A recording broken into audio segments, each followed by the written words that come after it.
अस्मद्गुरुभ्यो नमः। श्रीशैलेशदयापात्रं धीभक्त्यादिगुणार्णवं यतीन्द्रप्रवणं वन्दे रम्यजामातरं मुनिं। लक्ष्मीनाथसमारम्भां नाथयामुनमध्यमाम् अस्मदाचार्यपर्यन्तां वन्दे గురుపరంపరాం. హిందూ ధర్మ ప్రేక్షకులకు నమస్కారం. తిరుప్పావి దివ్య ప్రబంధంలోని 25వ పాసురాన్ని ఇప్పుడు అనుసంధించుకుందాం. ఇంతకుముందు 24వ పాసురంలో అన్రివ్వలహం అళందాడి పోతి తేరల్ పోతి పోళల్ పోతి అని చెప్పి పోతి పోతి అని గోపికలు స్వామికి రక్ష పెట్టారు. మరి ఇప్పుడు ఈ పాసురంలో ఏం చెప్తున్నారో తెలుసుకుందాం. ஒருத்தி மகனாய் பிறந்தோரிரவல் ஒருத்தி மகனாயுளித்து வளர தரிக்கிலானாகித்தான் தீங்கு நினைந்த கருத்தை பிள்ளை பித்து கஞ்சன் வயிற்றில் நிற்பென்ற நெடுமாலை உன்னை அருத்தித்து வந்தோம் பறை தருத்தையாகில் திருத்தக்க செல்வகமும் சேவகமும் யாம்பாடி வருத்தமும் தீர்ந்து మహళిందు ఏలోరెంబావాయ్. ఈ 25వ పాసురంలో ఆండాళ్ళమ్మవారు గోపికల ద్వారా శ్రీకృష్ణ పరమాత్మ యొక్క అవతార రహస్యాన్ని తెలుపుతున్నారు. ఎలా తెలుపుతున్నారు, ఆ సౌలభ్యంలోని పరత్వాన్ని ఏ విధంగా స్తుతిస్తున్నారో మనం సామాన్యార్థంలోనూ విశేషార్థంలోనూ అన్వయించుకుందాం. ఒరుత్తి మహనాయ్ పిరందు ఓరిరవల్. ఒరుత్తి మహనాయ్ పిరందు అంటే ఒక ఆమెకి కుమారుడై పుట్టి అని అంటున్నారు. ఒక ఆమెకి కుమారుడై పుట్టారు. ఎలా?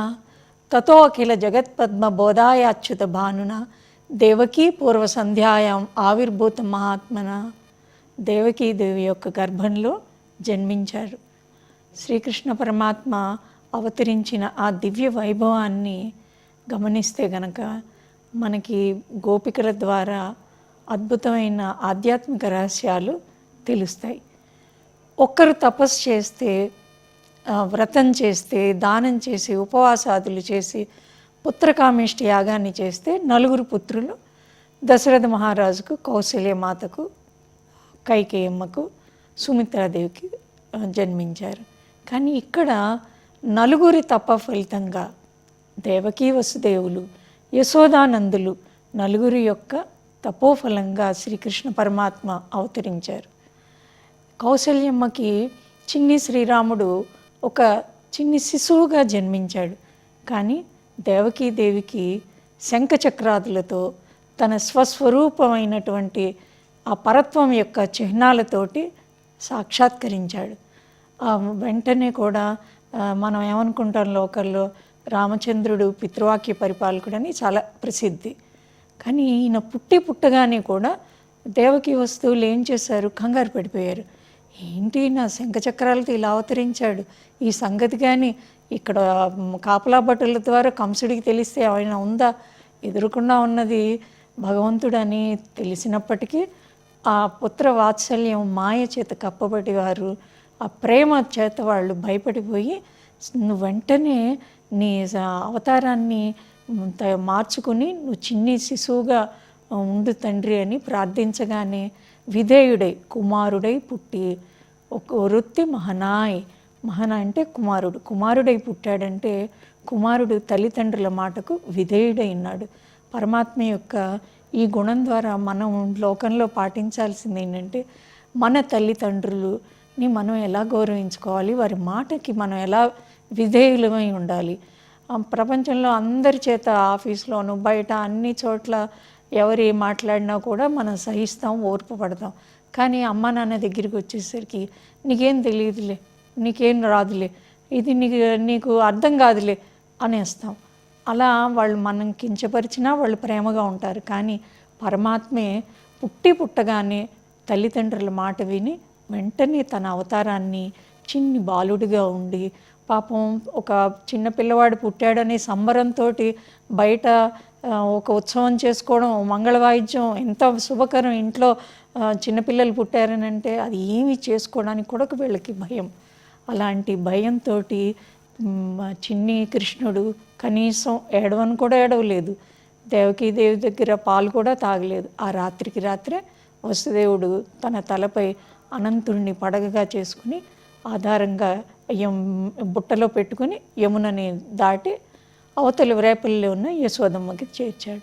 ఆ అవతారం యొక్క గొప్ప పరత్వంలోని సౌలభ్యాన్ని ఎన్ని రకాలుగా అంత నిమిషాల వ్యవధిలో స్వామి మార్చారు అని వీరు స్తుతిస్తూ ఓరిరవల్ ఒరుత్తి మహనాయ్ ఒళిత్తు వళరా. ఇక్కడ ఏంటంటే స్వామి గర్భావాస క్లేశాన్ని దేవకీదేవి దగ్గర అనుభవించారు. ప్రహ్లాదుడు ఏం చేశాడు, ఎక్కడున్నాడు చూపించు నీ హరి అని తండ్రి అడగగానే స్తంభానికి చూపించాడు. వెంటనే ఆయన స్తంభంలోంచి ఆవిర్భవించేశాడు. అలాగే గజేంద్రుడు తనని రక్షించమని మొర పెట్టుకోగానే మూలమూలేతి ఖిన్నే నాహం నాహం నచాహం పునఃసాదృశో మాదృశేషు ఇత్యేవం త్యక్తహస్తే సపతి స్వరగణే భావశూన్యే నమస్తే మూలం యత్ ప్రాదురాసీత్ సదిశతు భగవాన్ మంగళం అనగానే స్వామి అక్కడి నుంచి వెంటనే వచ్చేస్తారు. దానికి ఎక్కువ కాల వ్యవధి పట్టల. కానీ ఇక్కడ మనలాగే మనం కర్మ చేత పుట్టిన మనలాగనే స్వామి కూడా 9 నెలలు గర్భావాస క్లేశాన్ని అనుభవించి పుట్టాక వృత్తి మగనాయి ఒళిత్తు వళరా, ఇంకొక ఆమె దగ్గర దాగి పెరిగావు. ఇక్కడ వీళ్ళు ఒక వృత్తి మహనాయి ఒకళ్ళకి పుట్టావు, వృత్తి మహనాయి పిరందోరి రవల్ నువ్వు ఇంకోళ్ళ దగ్గర పెరిగావు అంటున్నారే తప్ప ధైర్యంగా నువ్వు దేవకీ పుత్రుడివి యశోద పుత్రుడివి అన్న మాట వీళ్ళు అనలేకపోతున్నారు. ఎందుకంటే కంసవధ జరిగిపోయినా కూడా అంతకాలం గడిచిపోయాక కూడా ప్రేమ ఉన్న చోట ఇప్పుడు కీడు తలుస్తుంది. అలాగా స్వామికి ఏదైనా కీడు వస్తుందేమో అని చెప్పి వాళ్ళ పేర్లు కూడా వీళ్ళు గట్టిగా చెప్పరు. అలాగే భగవంతుని కన్న తల్లులందరిలోకి కూడా యశోదామాత చాలా గొప్ప ఆవిడ. ఎందుకంత గొప్ప ఆవిడ అయిందంటే శైశోదశ నుంచి 16 సంవత్సరాలు వచ్చే వరకు కూడా ప్రతి ఒక్క అందమైన బాల్య చేష్టలన్నీ కూడా యశోదమ్మే అనుభవించింది. ఎక్కడ భూమండలానికి అవతల ప్రకృతి మండలానికి అవతల ఉన్నటువంటి పరవ్యూహ విభవావతారాల్లో ఉన్న స్వామి ఇక్కడ చిన్ని శిశువుగా తన చేత రోటికి కట్టబడి చేతికి కర్రిచ్చి చక్కగా ఆవులని మేపడానికి కొంచెం పెద్దవిగానే పంపించి సాయంత్రం ఆ గోధూళి వేళ ఆ ధూళంతా కూడా తల మీద నింపుకుని అందమైన ఆ ముంగురులతో ఉంగరాల జుట్టులో ఉన్న స్వామికి చక్కగా తలంటి స్నానం పోసి వేడి బువ్వ పెట్టి ఆ తల్లి చేసిన లాలిపాట ఇప్పటికీ ఉడిపిలో కృష్ణుడికి జో యశోదయ్య అని రాత్రిపూట లాలిపాట వినిపిస్తారు. ఆ లాలిపాట పాడినటువంటి నిద్రపుచ్చి పరమాత్మనే నిద్రపుచ్చినటువంటి అంత సౌభాగ్యం, ఇంత భాగ్యం నాది అని ఆ యశోదమ్మ అంటుంది. ఈవిడ ఎలాగంటే అద్వితీయురాలు. ఇలాంటి తల్లి మళ్ళీ పోల్చడానికి ఇంకొకరు లేరు. ఇంకా ఆ ప్రేమ ఆ తల్లికి సరిపోక కలియుగంలో శ్రీనివాస సార్వభౌముడికి తల్లిగా వకుళమాతగా నేటికి తిరుమలలో నిలిచి ఉన్నారు. ఆ యశోదమ్మని వీళ్ళు స్తుతిస్తూ ఏమని చెప్తున్నారంటే సామాన్యార్థంలో దేవకీదేవి యశోద ఇద్దరు తల్లుల ముద్దుల బిడ్డడు కృష్ణుడు. కానీ దేవకీ మాతని మనం విశేషార్థంలో ఎలా ప్రస్తుతిస్తారంటే గాయత్రి మంత్రం, సూర్యమండలాంతర్వర్తి అయినటువంటి నారాయణ స్వరూపాన్ని తెలిపేటటువంటి మంత్రం గాయత్రి మంత్రం. ఆ మంత్రమే దేవకీదేవి. మరి యశోదమ్మ మనకి ఇదివరకు పాసురాల్లో కూడా చెప్పుకున్నాం. యశోదమ్మ అష్టాక్షరి మంత్రం దాగి పెరిగాడనమాట. అంటే కేవలం ఎవరెవరికైతే ఆ యోగ్యత ఉందో, ఆ ఆర్తి ఉందో, యోగ్యత అంటే కేవలం ఒకే ఒక్క యోగ్యత ఉండాలి, ఏమిటి నేను భగవంతుడిని చేరాలి అని, అంతే తప్ప ఎటువంటి జాతి కులము వయస్సు ప్రాంతం ఏ భేదం ఉండదు మంత్రాన్ని పొందడానికి. కేవలం స్వామిని పొందాలి. ఎలా పొందాలి అన్నప్పుడు ఆచార్యముఖత తిరుమంత్రార్థం అంటే అష్టాక్షరి మంత్రాన్ని ఉపదేశం పొందినప్పుడు ఆ మంత్ర అర్థ జ్ఞానం మనలో ఎలాగైతే పెరుగుతుందో ఈ యశోదమ్మ దగ్గర ఆ మంత్రము యథేచ్ఛగా పెరుగుతూ 16 సంవత్సరాల ప్రాయానికి చేరుతారు. ఆ అందాన్ని వీళ్ళు పాడుతూ తరిక్కిలా నాగిత్తాన్ తీంగు నినైంద కరుత్తై పిళ్ళపిత్తు అంటే ఓర్వలేనివాడే తనంత తాను కీడు తలపెట్టిన కంసుని అభిప్రాయాన్ని కృష్ణుడు తలకిందులు చేసేసాడు. కంసుడంటే అక్కడ మధురలో ఉన్నటువంటి రాక్షసుడు అని అనుకున్నాం. అది నిజానికి ఆయన రాక్షసుడే. మనం ఈ యశోదా కృష్ణ ఇలా పాత సినిమాల్లో చూస్తే పెద్ద ఆకారంతో ఎస్వి రంగారు చిన్ని కృష్ణుడు కనిపిస్తారు. కానీ అంత పెద్ద ఆకారం ఏంటి అని అంటే మనలో ఉన్నటువంటి అహంకారం. ఆ అహంకారం ఏం చేస్తుంది? ఓర్వలేకపోతుంది. ఏం ఓర్వలేకపోతుంది? పరమాత్మ ఉన్నాడు అన్న విషయాన్ని ఓర్వలేకపోతుంది. నేనే చేశాను, ఇది నాదే, ఇదంతా కూడా నా ద్వారా సృష్టించబడింది, నేను దీన్నంతా నిర్వహిస్తున్నాను, నేను ఈ పనులన్నీ చేసుకున్నప్పుడు ఏదో దేవుడితో నాకేంటి పని? ఈ భావజాలమే అహంకారానికి పునాది. ఆ అహంకారాన్ని ఏం చేశాడు? కృష్ణుడు తలకిందులు చేశాడు.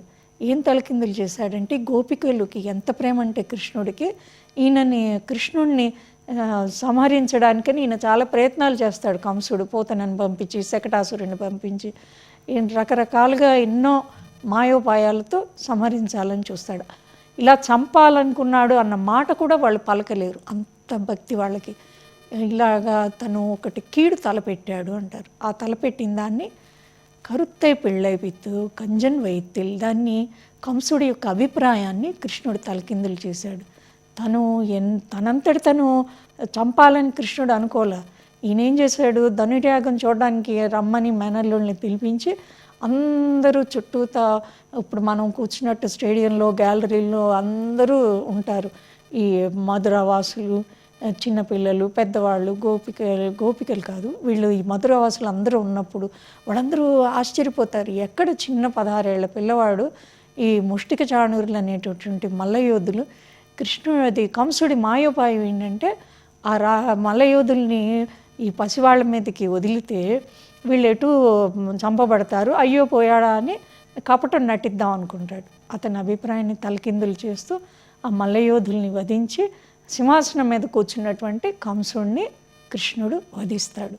ఆ ఘట్టాన్ని వీళ్ళు గోపికలు పాడుతూ కంజన్ వైత్తిల్ నెరుపెండ్ర నిండ్ర నెడుమాలై ఉన్నాయి అంటారు. అంటే కంసుని కడుపులో చిచ్చు అన్నట్లు నిలిచినటువంటి ఆశ్రిత వ్యామోహశీలి.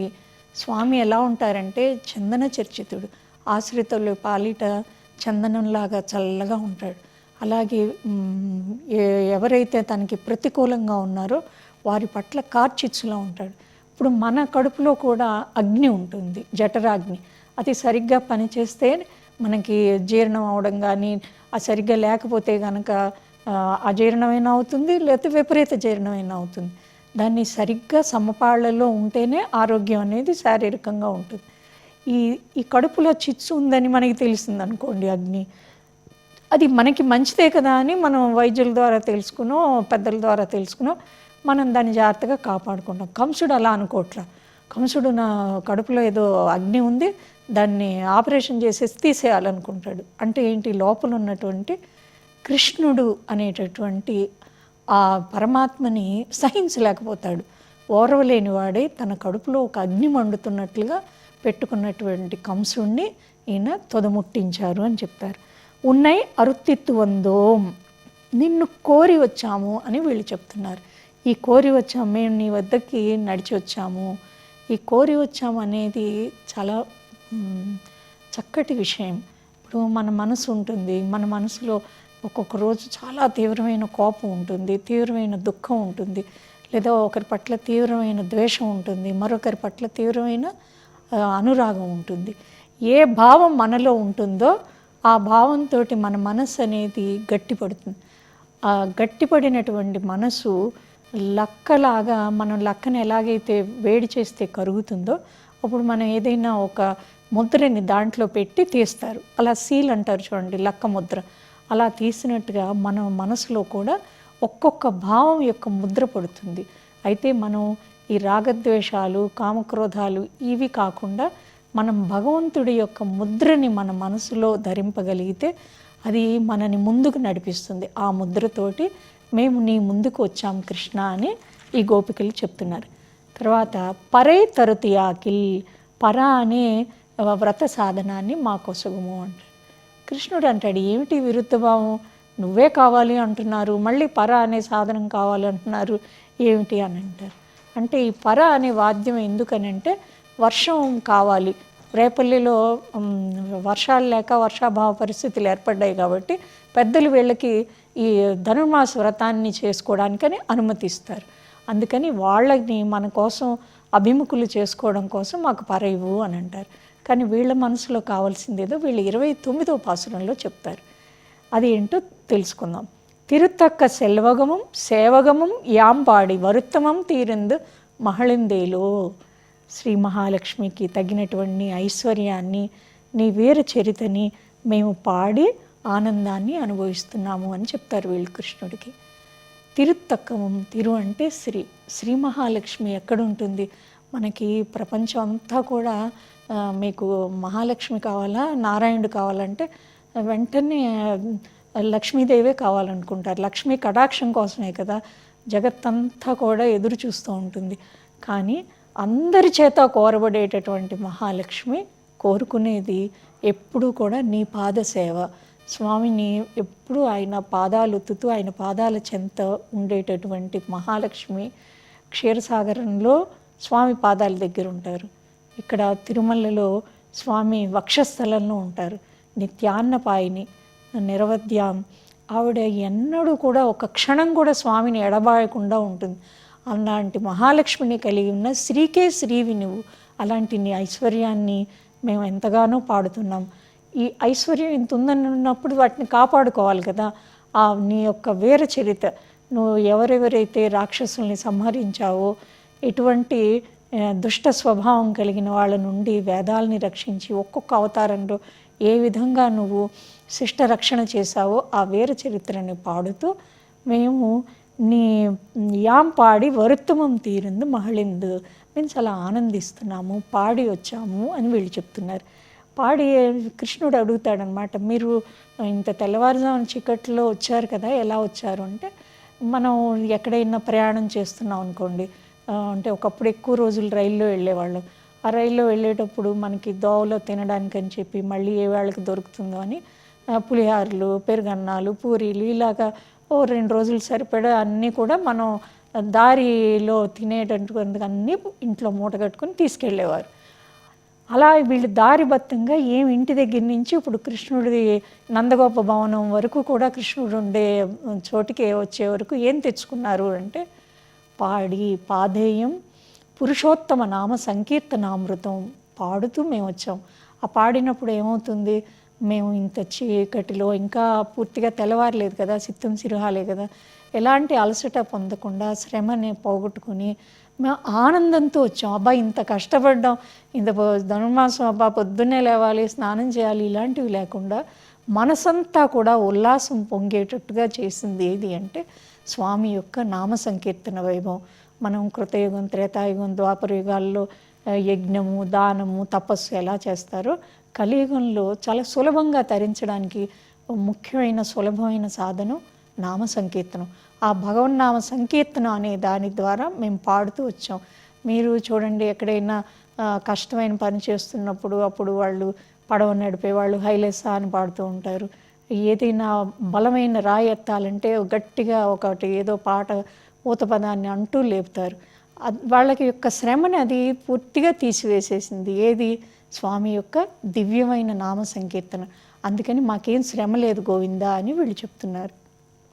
ఈ పాసురంలో శ్రీకృష్ణ స్వరూపాన్ని వీళ్ళు ఎలా చెప్తున్నారంటే, ఎక్కడ ఉన్నటువంటి స్వామి పరవ్యూహ అవతారాల్లో ఉన్నటువంటి ఆ పరబ్రహ్మ స్వరూపం ఎంత సులభంగా గర్భావాస క్లేశంతో దేవకి గర్భంలో 9 నెలలు స్వామి అనుభవించారు మనలాగే. మనం చేసిన కర్మని బట్టి మనం ఈ జన్మ ఎత్తాం. మళ్ళీ జన్మలో ఏం పుడతామో తెలియదు. చెట్టు అయి పుడతామా, ఒక పురుగు అయి పుడతామా, ఏది పుడతామో మనకు తెలియదు. ఇది మన కర్మ యొక్క ఫలం. కానీ స్వామి సంకల్పంతో ఆయన అవతరించాడు. మనం పుట్టాం, ఆయన అవతరించారు. ఆ అవతారంలోని సౌలభ్యాన్ని వాళ్ళు కీర్తిస్తూ ఏం చెప్తున్నారంటే, కంసుడు అంటే ఎవరో కాదు, కంసుడు అంటే కోరికల యొక్క పుట్ట. కృష్ణుడు కృష్ అణ అంటే ఏంటంటే ఆనందమే రూపుదాల్చినవాడు. ఆయన ఆనందాన్ని ఇచ్చేవాడు, ఆనందాన్ని రూపంగా కలిగినటువంటి వాడు. ఆ కృష్ణుడి తన మనసులో పెట్టుకోకుండా కోరికల్ని మనసులో నింపుకున్నవాడు ఎవరంటే కంసుడు. అదే మనం అందరం. తిరుప్పావై అంటే అక్కడ కంసుడిని కృష్ణుడు సంహరించాడన్న పాట వీళ్ళు పాడట్లేదు. మన లోపల ఉన్నటువంటి ఆ విపరీతమైన ఈ కోరికల పట్ల ఉన్న వ్యామోహం అనేది ఎక్కడి వరకు వెళ్తుంది? లోపల పరమాత్మ లేడు, నా కోరిక తీర్చుకోవడానికి నేను ఈ జన్మలో నేను ఇప్పుడే అనుభవిస్తాను, ఏమో ఇంకో జన్మ ఉందో లేదో ఎవరికి తెలుసు, నాకున్న దాంతో ఇప్పుడు నేను ఇక్కడ ఇలాగే ఉంటాను అనేటటువంటి ఆ భావనే కంసుడు. మరి ఈ దేవకీ వసుదేవులు ఎవరు అని అంటే శుద్ధ సత్వ స్వరూపమే దేవకీదేవి. ఆవిడ దేవకి అనగానే మంచి బుద్ధి అని అర్థం. మరి వసుదేవుడు ఆత్మ. ఎప్పుడైతే ఆత్మకి మంచి బుద్ధి కలుగుతుందో అప్పుడు కృష్ణుడు ఆవిర్భవిస్తాడు. ఎక్కడ ఆవిర్భవిస్తాడు? చెరసాలలో. ఆ చెరసాల ఏంటి? మన మనసు. ఆ మనసులో ఆవిర్భవించినటువంటి దేవకీ వసుదేవులు పుత్రుడు శ్రీకృష్ణుడు. ఆ శ్రీకృష్ణుడు అవతరించిన శ్రావణ బహుళాష్టమి అనేది అర్ధరాత్రి జరుగుతుంది.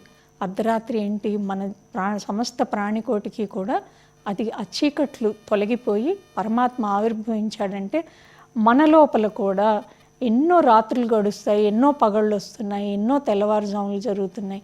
కానీ కృష్ణాష్టమి ఒకటే మనకి రాత్రి. అలాంటి రాత్రి ఇంకోటి రాదు, ఇంకోటి ఉండదు. ఎందుకని? మనం అశుద్ధ సత్వ స్వరూపంలోకి వెళుతూ పూర్తిగా వెలుగు రాదంటే వెంటనే భగవంతుని మనం చూసేలా ఆ వెలుగు రేఖలు ఆకాశం అంతా ఆవరించుకున్నప్పుడు ఈ తెల్లవారుజామున ఈ తిరుప్పావై పాసుర అనుసంధానం వలన మనం కృష్ణ పరమాత్మ యొక్క సాన్నిధ్యాన్ని పొందగలము. అదే మన జీవాత్మకి చివరి రాత్రి. ఈ విషయాన్ని, ఈ ఆధ్యాత్మిక రహస్యాన్ని ఈ పాసురంలో ఆండాళ్ళ గోపిక మనకు తెలియపరుస్తున్నారు. తరువాతి పాసురంలో ఏం కోరుతున్నారు, వ్రత సాధనానికి పరికరాలు ఏమిటో తెలుసుకుందాం. ఆండాళ్ తిరువడిగలే శరణం.